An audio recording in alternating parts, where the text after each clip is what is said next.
ಸ್ವತಃ ಮನೋಹರ್ ರಾಥೋಡ್ ಈಗ ನಮ್ಮ ಜೊತೆಗೆ. So proud to have him. Sir ನಮಸ್ಕಾರ ಸರ್, ಹೇಗಿದ್ದೀರಿ ಸರ್? ಚಂದನ್ ಶರ್ಮಾ ಮಾತಾಡ್ತಾ ಇದ್ದೀನಿ ಪವರ್ ಟಿವಿಯಿಂದ ಸರ್. ಓ sir, Chandan Sharma sir. Sir sir sir ನಮಸ್ಕಾರ ಸರ್. ಸರ್ ನಮಸ್ಕಾರ. ನಮಸ್ಕಾರ, ಹೇಗಿದ್ದೀರಿ ಸರ್? ಚೆನ್ನಾಗಿದ್ದೀರಾ? ಹೌದು ಸರ್, ಚೆನ್ನಾಗಿದ್ದೀನಿ ಸರ್. ನನಗೆ ನಿಮ್ಮಂಥ ವೀರ ಯೋಧರಿಗೆ ಏನು ಪ್ರಶ್ನೆ ಕೇಳಬೇಕು ಅಂತ ನಿಜಕ್ಕೂ ಅರ್ಥ ಆಗ್ತಾ ಇಲ್ಲ ಮನೋಹರ್ ಜಿ. ನನ್ನ ಹೃದಯಪೂರ್ವಕ ನಮಸ್ಕಾರಗಳು ನಿಮಗೆ, ನನ್ನ ಹೃದಯಪೂರ್ವಕ ಸೆಲ್ಯೂಟ್ಸ್ಗಳು ಸರ್ ನಿಮಗೆ. ಸರ್ ಧನ್ಯವಾದ ಸರ್. ಜೈ ಹಿಂದ್ ಸರ್, ಜೈ ಹಿಂದ್. ಜೈ ಹಿಂದ್, ಅಬ್ಸಲ್ಯೂಟ್ಲಿ ಸರ್, ಜೈ ಹಿಂದ್. ಹೌದು ಸರ್, ಜೈ ಹಿಂದ್. ಸರ್ ಎಲ್ಲಿದ್ದೀರಿ? ಹೇಗಿದೆ ನಿಮ್ಮ ಆರೋಗ್ಯ, ಹೇಗಿದೆ? ಸರ್ ನನ್ನ ಆರೋಗ್ಯ ಸರ್ ನಾರ್ಮಲ್ ಆಗಿದ್ದೇನೆ ಸರ್. ಹ್ಞೂ ಹ್ಞೂ ಹ್ಞೂ ಈಗ ನಾನು ಸರ್ ನಮ್ಮ ಊರಿಗೆ ಬಂದಿದ್ದೀನಿ ಸರ್. ಈಗ ಗೊತ್ತಾ, ಹಾಂ ಹಾಂ ಹಾಂ ನಮ್ಮ ಸಣ್ಣ ಚಿಕ್ಕ ಹಳ್ಳಿ ಇದೆ ಸರ್, ಸೇವಾನಗರ್ ತಾಣ ಅಂತ ಹಳ್ಳಿ ಇದೆ ಸರ್, ಬಾಲ್ಕಿ ರೂಟಿಗೆ. ಹಾಂ ಹಾಂ ಹಾಂ ಈಗ ನಾನು ನನ್ನ ಮನೆಗೆ ಇದ್ದೀನಿ ಸರ್. ನಾನು ಮನೆಗೆ ಇದ್ದೀರಿ? ಓಕೆ. ಪುಲ್ವಾಮಾ ದಾಳಿ ಬಗ್ಗೆ ನಾವು ಮಾತಾಡ್ತಾ ಇದ್ವಿ. ನೀವು ಆ ಕಾನ್ವಾಯ್ಗಳಲ್ಲಿ ಇದ್ರಿ ಅಂತ ನನಗೆ ಗೊತ್ತಾಯಿತು ರಾಥೋಡ್ ಜಿ. ಹೌದು ಸರ್, ಹೌದು ಸರ್. ಅದ್ರ ಬಗ್ಗೆ ನಮ್ಮ ಜೊತೆಗೆ ಹಂಚ್ಕೊಳ್ಬೋದಾ? ಹಂಚ್ಕೊಳ್ಬೋದು ಸರ್, ಪ್ಲೀಸ್, ದಯವಿಟ್ಟು. Okay okay okay sir. ಮಾತಾಡಿ ಸರ್, ಮಾತಾಡಿ. ಸರ್ ನಾನು ಈ ಜಮ್ಮುನಿಂದ ಶ್ರೀನಗರ್ ಹೋಗ್ಬೇಕಾಗಿತ್ತು. ಕಾನ್ವಾಯ್ ಡ್ಯೂಟಿಲಿ ಡಿಪ್ಲಾಯ್ಮೆಂಟ್ ಇದೆ ನಾನು.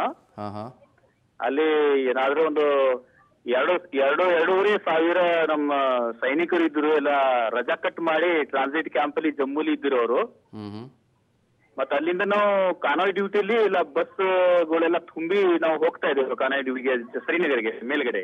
ಹ್ಞೂ ಹ್ಞೂ ಸರ್ ಹೋಗ್ತಾ ಹೋಗ್ತಾ ಸರ್ ಒಂದು ಅವಂತಿಪುರ್ ಊರ್ ಬರುತ್ತೆ ಸರ್, ಮೇನ್ ಹೈವೇ ಸರ್ ಅದು. ಅವಂತಿಪುರ್ ಊರ್ ದಾಟೆ ಪುಲ್ವಾಮಾ ಡಿಸ್ಟಿಕ್ ಬರುತ್ತೆ ಸರ್. ಹ್ಞೂ ಹ್ಞೂ ಹ್ಞೂ ಪುಲ್ವಾಮಾ ಡಿಸ್ಟಿಕ್ ಅಲ್ಲಿ ಒಂದು ಲೇತ್ಪುರ ಅಂತ ಲೊಕೇಶನ್ ಇದೆ ಸರ್. ಆ ಲೇತ್ಪುರ ಹೈವೇಲಿ ಸರ್ ಈ ತರ ಘಟನೆ ನಡೀದೆ ಸರ್. ಅಲ್ಲಿ ಒಂದು ID ಬ್ಲಾಸ್ಟ್ ಆಗಿದೆ ಸರ್. ಹ್ಞೂ ಕನಿಷ್ಠ ಒಂದು 350 kg ID ಇತ್ತು ಸರ್ ಆ ಗಾಡಿಯಲ್ಲಿ. ಹ್ಞೂ ಯಾವ್ದೋ ಒಂದು ಕಾರ್ ಇತ್ತು ಸರ್, ಅದು ಕಾರ್ ಕಣ್ಣು ಹಿಡಿದಿಲ್ಲ ಸರ್. ನನ್ನ ಕಣ್ಣಲ್ಲಿ ನೋಡಕ್ಕೆ ಬಂದಿಲ್ಲ ಕಾರ್ ಯಾರು ಹೊಡೆದಿರ ಡಿಕ್ಕಿ ಅಂತ ಗೊತ್ತೇ ಇಲ್ಲ ಸರ್. ಬಟ್ ಅದು ಸರ್ 14 ನಿಮಿಷಲ್ಲೇ ಸರ್ ಅದು ID ಬ್ಲಾಸ್ಟ್ ಆಗಿ ಎಲ್ಲ ಮಂದಿ ಎಲ್ಲ ಸುಟ್ಟು ಬೂದಿ ಆಗ್ಬಿಟ್ಟು ಸರ್ ಅಲ್ಲಿ. ನನ್ ಕಣ್ಣೆ ಎದುರುಗಡೆ ಸರ್. ನನಗೂನು ಸರ್ ಎಲ್ಲ ಸ್ಪ್ಲಾಂಟರ್ ಮತ್ತೆ ಒಂದು ರೌಂಡ್ ಒಂದು ಗುಡುಗಿ ಬಂದ್ ನನ್ನ ಕಾಲಿಗೆ ಒಂದು ಹತ್ತಿದೆ ಸರ್. ಬಟ್ ಈಗ ನಾರ್ಮಲ್ ಇದ್ದೇನೆ. ಬಟ್ ನಾನು ಆ ಟೈಮಿಕ್ಸ್ ನನಗೇನೋ ತಿಳುವಳಿಕೆನೇ ಇದ್ದಿದ್ದಿಲ್ಲ ಸರ್. ನಾನು ಬಸ್ಸಲ್ಲಿ ಅಲ್ಲೇ ಬೇವಸ್ ಆಗಿಬಿಟ್ಟೆ ಸರ್. ನಾನು ನನ್ನ ಪ್ರಜ್ಞೆ ತಪ್ಪಿತ್ತು ಸರ್. ನಾನು ಅಲ್ಲೇ ಬೇವಸ್ ಆಗಿ ಇದ್ದೇನೆ ಸರ್ ಬಸ್ಸಲ್ಲಿ. ನಮ್ಮ ಎಲ್ಲೋ ಗೆಳೆಯರು ಬಂದ್ರು, ಅಲ್ಲೇ ನಮ್ಮ ಸೈನಿಕರು ಎಲ್ಲ ಬಂದು ನನಗೆ ಬಸ್ಸಿನ ಕೆಳಗೆ ಇಳಿಸಿ ಮಲಗಿಸ್ಬಿಟ್ರು ಸರ್ ನನ್ನ ಬಸ್ ಪಕ್ಕಲ್ಲಿ. ಮತ್ತೆ 10 ನಿಮಿಷ ನಂತರ ನನ್ನ ಪ್ರಜ್ಞೆ ಬಂತು ಸರ್. ಪ್ರಜ್ಞೆ ಬಂದ ಸರ್ ನಾನು ನೋಡುವಾಗ ಸರ್ ನೋಡಿದ್ರೆ ಸರ್ ಎಲ್ಲ ಹೊಗೆ ಬರ್ತಾ ಇದ್ವಿ ಸರ್. ಇಲ್ಲ ನೋಡಿದ್ರೆ ಎಲ್ಲ ನಮ್ಮ ಸೈನಿಕರೆಲ್ಲ ಸುಡ್ಲತ್ತಾರ ಸರ್. ನಾವು ಅಲ್ಲಿ ಬಚಾವ್ ಮಾಡ್ಬೇಕಂತ ಹೋದ್ರೂ ಬಚಾವ್ ಮಾಡ್ತಾ ಇಲ್ಲ ಸರ್. ಯಾಕಂದ್ರೆ ಫೈರಿಂಗ್ ಸ್ಟಾರ್ಟ್ ಆಗಿತ್ತು ಆ ಟೈಮಿಗೆ. ಅದಕ್ಕೆ ಸರ್ ಮತ್ತೆ ನನಗೆ 10 ನಿಮಿಷ ನಂತರ ಪ್ರಜ್ಞೆ ಬಂತು. ಆದ ನಂತರ ನೋಡುವಾಗ ಸರ್ ಅದು ಚರಿತ್ರೆಯನ್ನು ವಿಚಿತ್ರ ಇತ್ತು ಸರ್. ಮತ್ತೆ ಆಮೇಲೆ ಸರ್ ನನ್ನ ಬ್ಲೀಡಿಂಗ್ ಜಾಸ್ತಿ ಹೋಗ್ತಾ ಇದ್ದು, ಅದಕ್ಕೆ ನನ್ನ ಆಂಬುಲೆನ್ಸ್ ಅಲ್ಲಿ ಆಗ್ಬಿಟ್ರು ಸರ್. ಮತ್ತೆ ಆಂಬುಲೆನ್ಸ್ ಹಾಕ್ಬೇಕಂದ್ರೆ ಸರ್ ನನ್ನ ಆಂಬುಲೆನ್ಸ್ ಇವನು ಸರ್ ತಿಳಿದು ನಮ್ಮ ಸೈನಿಕರು ನನ್ನ ಮೇಲೆ ಡೆಡ್ ಬಾಡಿ ತನ್ನ ಹಾಕಕ್ ಶುರು ಮಾಡ್ಬಿಟ್ರು ಅವರು. ಹಾಕಕ್ ಶುರು ಮಾಡ್ಬಿಟ್ಟು ಮತ್ತೆ ಆಮೇಲೆ ಸರ್ ಮತ್ತೆ ಪ್ರಜ್ಞೆ ಬಂತು ಸರ್ ನನಗೆ ಒಂದು 5 ನಿಮಿಷದಲ್ಲಿ. ಎಲ್ಲ ಡೆಡ್ ಬಾಡಿ ನನ್ನ ಮೇಲ್ಗಡೆ ಬೀಸ್ಲಾತ ಅಂತ ಹೇಳಿ ನಾನು ಕೈ ಮಾಡಿದೆ ಸರ್ ಒಬ್ಬ ಸೈನಿಕರಿಗೆ. ಆ ಸೈನಿಕರು ಬಂದು ಒಂದು ಜೀವ ಇದೆಪ್ಪ ಅವ್ರು ತೆಗೀರಿ ಹೊರಗ, ಮತ್ತೆ ಡೆಡ್ ಬಾಡಿ ಆಮೇಲೆ ಹಾಕ್ರಿ ಅಂತ ಹೇಳಿದ್ರು. ಮತ್ತೆ ನಾನು ಆಂಬುಲೆನ್ಸ್ ಕೆಳಗಡೆ ನನಗೆ ಇಳಿಸ್ಬಿಟ್ಟು ಮಲಗಿಸ್ಬಿಟ್ರು ಸರ್. ಬೇರೆ ಆಂಬುಲೆನ್ಸ್ ಆಸ್ಪತ್ರೆಗೆ ಹೋಗಿದ್ರು ಸರ್. ನನಗೆ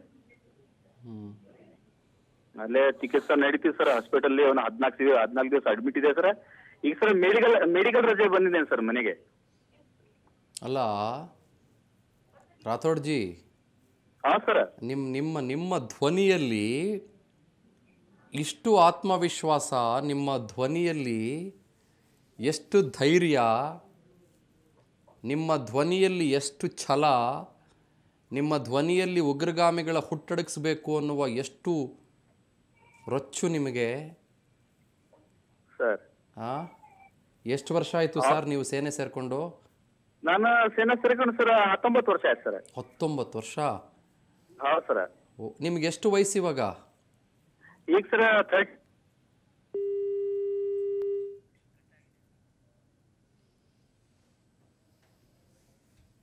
ಮತ್ತೆ ಮಾತಾಡ್ಸೋಣ ಅವ್ರನ್ನ.